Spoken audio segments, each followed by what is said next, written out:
നീ എന്താ ഇവിടെ? എന്നെ ഇവിടെ കെട്ടിച്ചാണ് ഈ കമ്മിറ്റി ഓഫീസിലോ? കല്യാണം കഴിഞ്ഞല്ലേ? ഭർത്താവിന് എന്താ ജോലി? വർക്ക്ഷോപ്പിലാ. ചുമ്മാ ഒരു ഗ്രീസിന്റെ പണം. പക്ഷെ നീ ഒരു മേശിനെ കല്യാണം കഴിച്ചാൽ മതിയായിരുന്നു. അതെന്താ ചേട്ടാ? അതാകുമ്പോ നിനക്കും നല്ലോണം തേക്കാൻ അറിയാലോ. രണ്ടുപേർക്കും ഇറങ്ങാറുണ്ടല്ലോ സൈറ്റിലോട്ട്. ഇപ്പൊ വരാന്ന് പറഞ്ഞ് ചേട്ടൻ ബോംബൊക്കെ പോയല്ലേ? ഇന്ന് വരും നാളെ വരും എന്ന് എത്ര നാളെന്ന് വെച്ച് ഞാൻ കാത്തിരിക്കാനാ.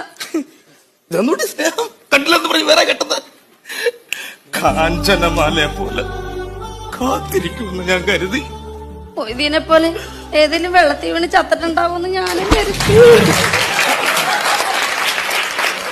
എനിക്കൊരു കുഞ്ഞുണ്ടായ ആൺകുഞ്ഞാണെങ്കിൽ അവന് ചേട്ടന്റെ പേരിടണോന്നാ ഞാൻ വിചാരിച്ചിരുന്ന. അറിയോ എന്തിനടി വല്ലവനും കലോത്സവത്തിന് കിട്ടിയ ട്രോഫിയിൽ എന്റെ പേര് കുത്തി വെക്കുന്നത്? പറയല്ലേ ചേട്ടാ.